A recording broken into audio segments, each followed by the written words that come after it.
So Codex just launched Codex Sites. You give Codex one line like build a revenue dashboard or make a landing page for our summit, and it builds not just a website, but a live tool your team can log into and use together, shared with a single link. But that's just their demo. How good is this new feature actually? And is it good enough to replace a website builder like a Lovable or a Replit? So let's jump right over to Codex, and to download Sites, you need to head to plugins. Right now, by the way, it's only available to business and enterprise users. It's not on ChatGPT Plus or Pro. So even your $100 Pro account that you may be using with Codex, this isn't available there yet, but it sounds like they're rolling this out soon. But if you're on one of those business or enterprise plans, or you're watching this once it's rolled out to everyone, you just go to plugins. So we'll just search Sites, click the plus, and just like that, it is installed. And now that we've got Sites enabled, we have this handy sidebar on the left as well that will show every site that you've made. Easy way to keep track of this and then share this with your team.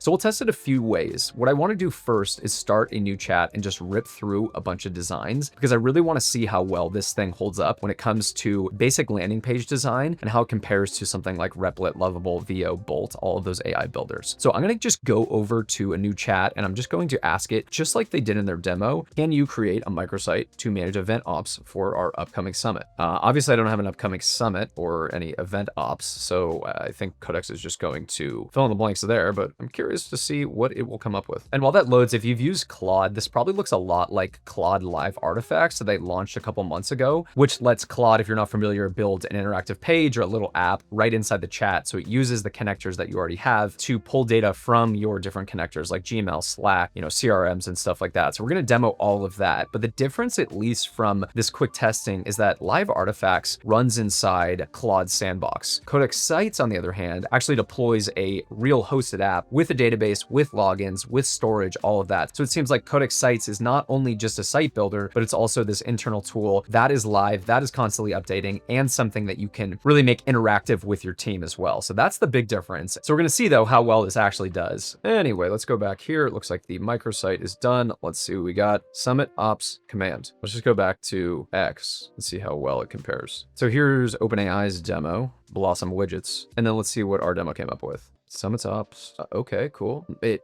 chose the design style. At least it leaned into something. However kind of funky this is. Cool. Demo data. You can actually refresh the data as it comes in. Ooh, nice little scroll there. Yeah, this is kind of fun. This is, I like this. I like this design style. The beauty of this too is, I mean, you can get it out of the box designing really well if in theory you have all of your company information, your brand guidelines, maybe some other design assets that I can reference so it can really stick to, your logo, color palette, all of that. But this out of the box, this is pretty darn good. Let's just do a couple more UI designs. I really want to stress test this and see how well it does with designing this. So let's just try something completely different. Let's say at Sites, please build me a portfolio page. I am an art director. I've worked on large campaigns for a number of brands, like, I don't know, just make up like 5 different brands. I want email capture there. I want some like nice, beautiful images of campaigns that I've shot and created. Use the GPT Image Gen 2 tool to create all of those assets. And I want like fake campaigns for a number of these brands. I want it to look incredibly creative, like something that would be featured on AWW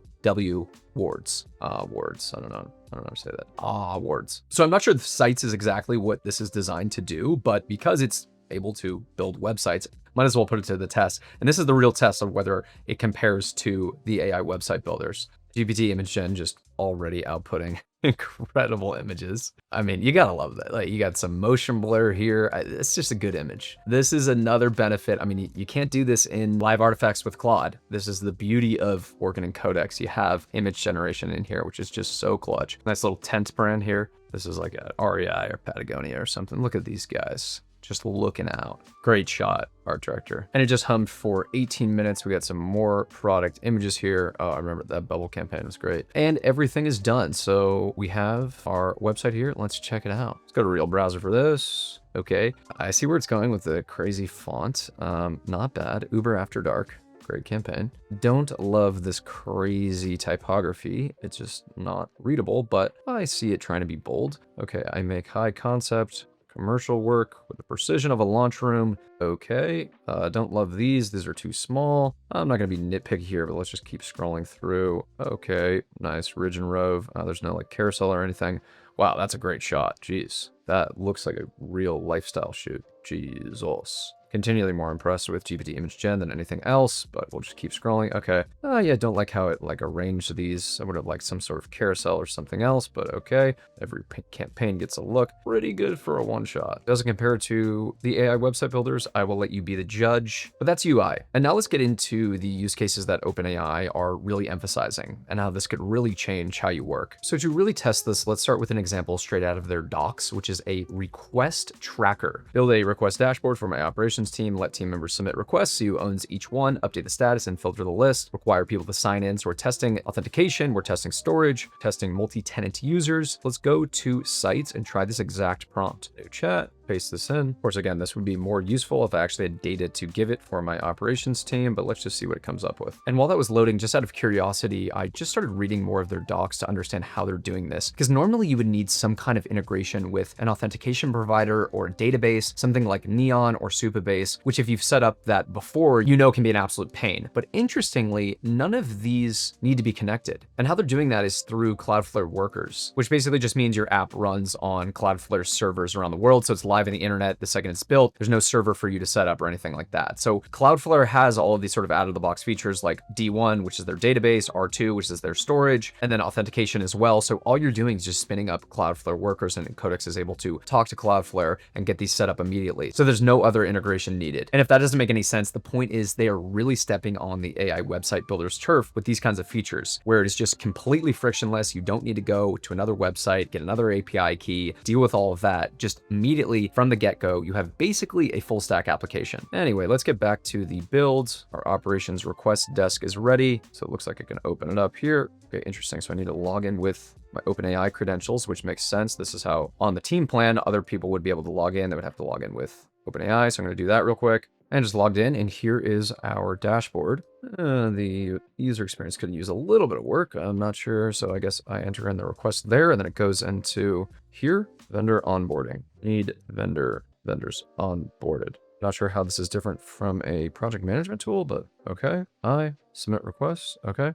Interesting. I don't know why they're giving that demo in the docs. They didn't give the actual output. Like, is this something that people are doing? Okay. I mean, I guess like, but I would assume that people are using other software like Jira or Asana or something, but you get the idea. It looks decent. We have this here, and then let me show off, because this is being saved in a database right now. And what we can do is log in with another user. So I'm going to, because I'm technically on a team account, I'm going to sign in with another email of mine. So I went back, I logged out. I'm going to sign in with my other user email just to make sure that this other team member has access to this. And then boom, this is a new team member. They are seeing the exact same dashboard. Pretty cool. This, by the way, is way more secure than, I don't know, vibe coding some kind of dashboard to share with your team members, because you're probably not going to go out of your way to set up auth like this and make sure that your team members have access. Like, that is not trivial to gate emails to only team members. The beauty of this with your GPT team account is, as long as your team members have access to their own account, in one go, they will be able to just log into their ChatGPT account and be able to access this right away. So it's completely locked down. Everything is nice and secure. So that's building a simple dashboard, which isn't exactly anything new. The auth feature, though, is kind of a differentiator, but besides that, there's not a whole lot of difference than if you were to just create this with an AI website builder. So let's now put this to the test even more by using real data. So integrating Codex plugins and updating the data in real time to see if this functions as a true live dashboard. So I've got this pretty well built out HubSpot CRM I've been using for demos. So let's connect Codex to it and have it build a tracker straight off these deals. So we'll go back to Codex, go to a new chat, enter here at sites, and the prompt is build a sales pipeline tracker from connected HubSpot deals. Pull each deal's name, amount, stage, and owner, show the total pipeline value, break down by stage, let me filter. And then I also mentioned this should live update. So the minute something in the pipeline is updated, the dashboard is going to reflect this. Also require workspace sign-in. So we're using the HubSpot plugin here, which, by the way, if you don't know how to set this up, it's very simple, just like we did with sites. Just go to plugins, search HubSpot. You can see I've already got this connected. You just go to install here, and then it'll just lead you to an auth page, and then you log in, and then you'll have your HubSpot connected, just like we do with ours here. And in a few minutes, our HubSpot pipeline tracker tracker live website is ready to be viewed. So we'll go to a new tab, and here it is. Formatting's a little off with the dollar signs. Nice, simple design. More importantly, is this correct information actually pulled from HubSpot? It looks like it is, because the owner is my dummy account name here. And if we just go back and check, I don't know, one of these, let's see, Foundry, District Coffee.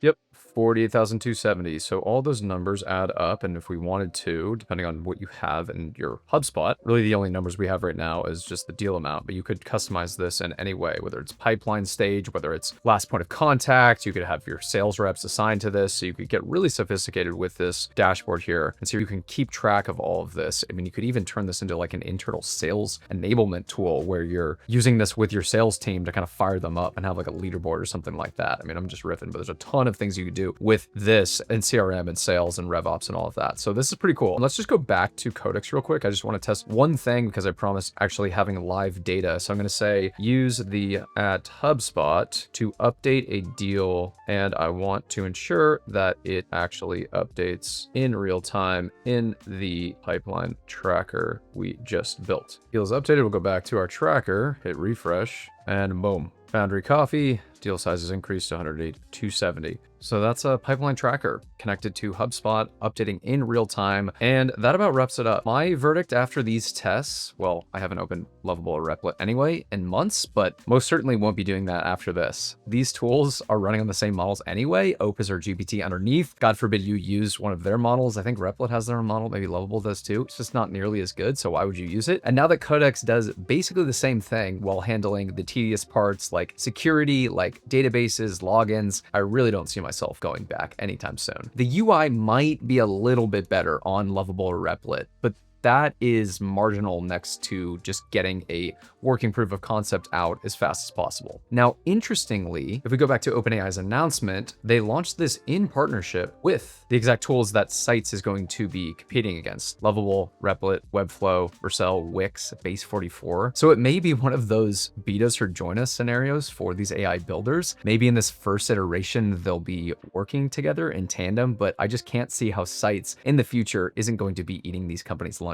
Anyway, that is just my 2 cents. Now, that was just one feature of many inside Codex. So if you really want to get the most out of Codex in your day-to-day and become an absolute productivity machine, watch this video next. It is my full Codex course where I show you the exact setup I use to run my whole workday through Codex and how you can do the same.